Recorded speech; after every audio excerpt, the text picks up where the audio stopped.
Hi there. I'm going to talk about propaganda in this program.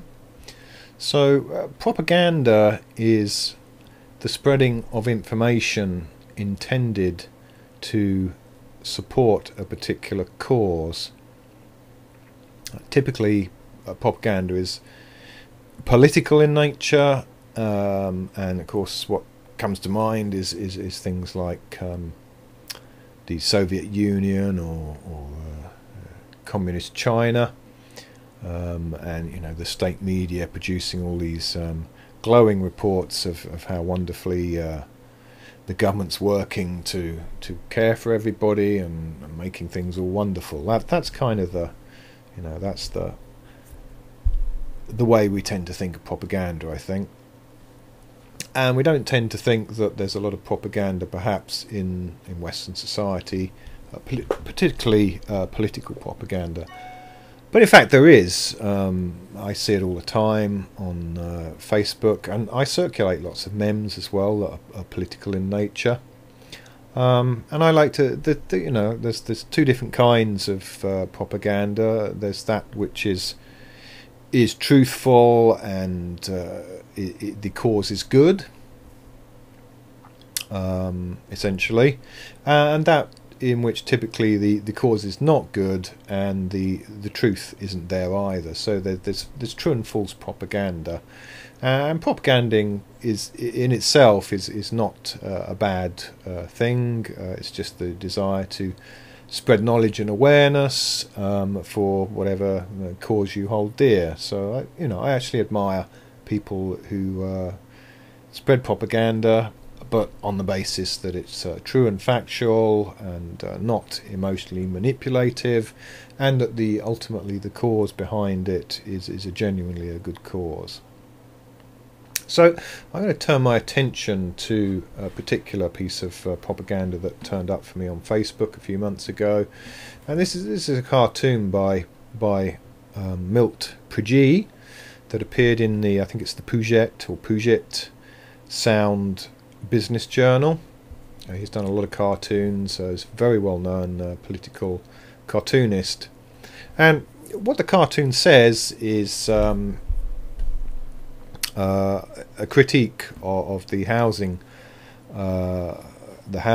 situation in the USA, as there has been recently a lot of foreclosures, and it depicts on the left some people out on the street without homes.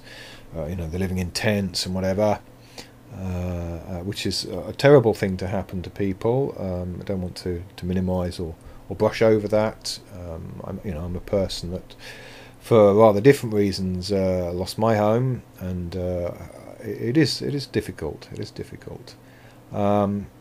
And then on the right in the picture we have the empty houses, and it all looks kind of wasteful and painful, and it is terrible. It is terrible. But then over the top, and here comes the propaganda bit. I mean, I'm perfectly okay with all the observations so far, those two bits and depicted. But here's the propaganda. It says above, free market capitalism. So let's just see and check in and see if that's a fair and realistic presentation of this situation. So I'm guessing Milt doesn't care to learn the meaning of economic words, so I'll share them here. This is what I found out on Investopedia. Free market is defined as a market economy based on supply and demand with little or no government control.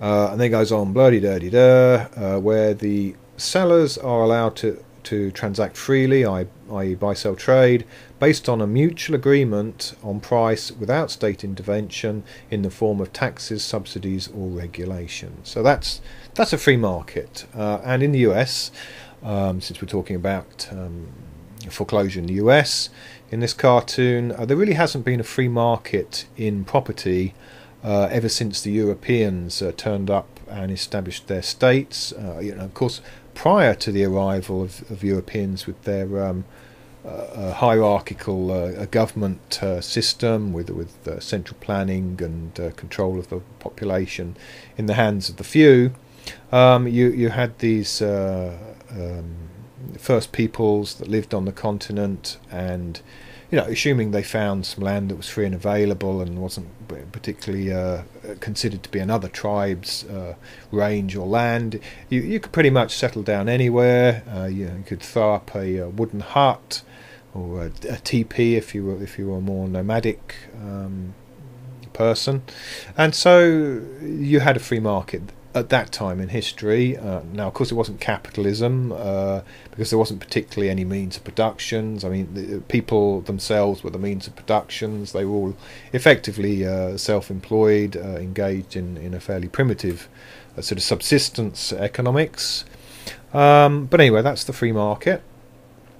So what do we mean by capitalism? Well, of course, this is quite a contentious issue. I call it the C word, and I'll do another little program about that.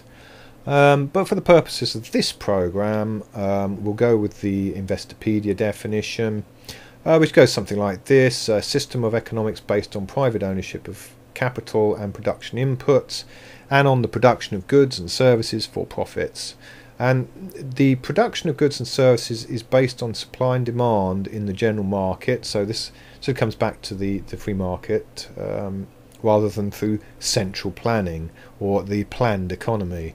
Now, of course, the planned economy is the sort of socialist and fascist model with the government obviously in place, and there's various characteristics of capitalism such as competition and free trade, but essentially what we're talking about is a private arrangement between independent sovereign persons who are able to transact without regulation and control of production by the government.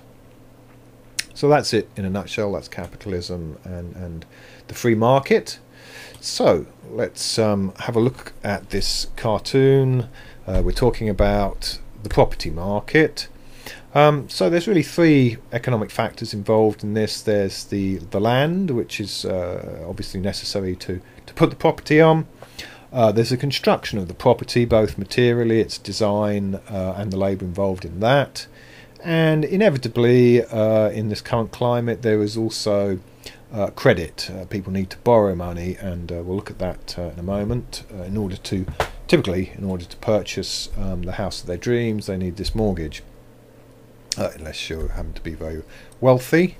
So let's go through these three factors and see how they fit the definition or not of free market capitalism. Well, let's start with land.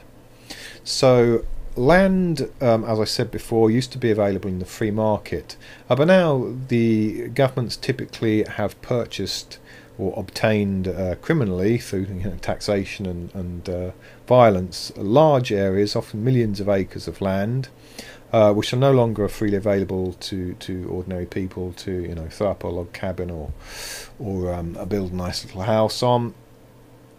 So that's not free market, and it's not just that the government withholds millions of acres of land and inflates the price of land through doing so, but also the land that they do allow people to build and develop and use is highly regulated. So you can't just buy a nice field or a bit of woodland and knock up a house in it. You're going to run into significant problems with the state if you attempt to use land in ways which they don't deem appropriate. So that's land. It's not in the free market. It is regulated typically, as I just said, and sometimes there's taxation on land as well. So this fits none of the check boxes for either the free market or capitalist economic scenario. So let's move on now to construction. So this is the design, the appearance of the building, the materials used and the way in which they're combined, and actually the labour as well, and the people who construct buildings. The housing construction is again a very highly regulated thing. So there are lots of building regulations. regulations on what materials you can use, limitations on what the appearance of your home is. This can vary, of course, to some extent. It's just not absolutely the same and true for everywhere. And there's regulations on like the sizes of rooms, how many people can live on the property, just all manner of government interference in how you construct and live in your property. And I've made this the topic of another program. Even if you own a bit of land, you can't put up a cob house, you can't construct a straw bale house or a tiny house. You're totally not in freedom or without threat on the kind of housing that you provide yourself with.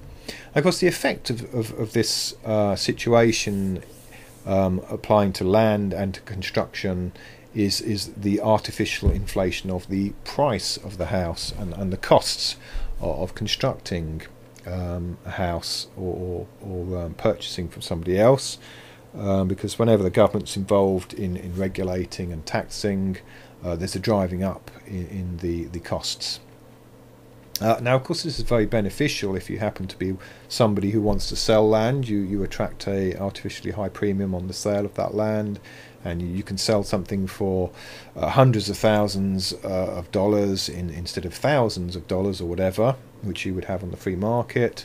And also, if you're in the construction industry, you're doing very well from selling these rather large, much bigger than what some people want or need. More materials and more expensive expertise in combining those materials with appropriate designs. So this is all inflationary and protectionist. And so, of course, because the cost is driven up, people are put into having to borrow money from the banking industry. Now, of course, again, this isn't free market capitalism. The banks are cartelized, very highly regulated, which serve to prevent competition because regulations are expensive to facilitate and comply with for banks. And although the central banks in some countries have an element of private ownership, in the UK the central bank is nationalised, there is also a very profitable money making opportunity there for these bankers because, again, of state regulation. In a private banking market, the profitability tends to go down as the amount of new competitors and innovative persons come onto the market. So yeah, money is another government program essentially. So as you can see, this propaganda overall is false propaganda. It's misleading. It's actually rather ironic that what on the surface of it looks like a sort of a left-wing a poke at capitalism is in itself actually a fascist propaganda. It's intended to strawman the free market capitalism and attack that to deflect away from the actual situation, which is one of fascistic, centrally planned, very powerful, high degree of regulation in this market for the betterment and private prosperity of the select few. That's it in a nutshell, I think. Yeah, so have a think about this. Look up those definitions. When you see propaganda, don't go into the feelings part of it straight away. If you can, sit deep breath and just have a little bit of a think about who the people are that are saying this stuff and what they're saying, and find out the facts. Be informed. And that's it for now. Thank you for listening, and I hope to see you again. Bye.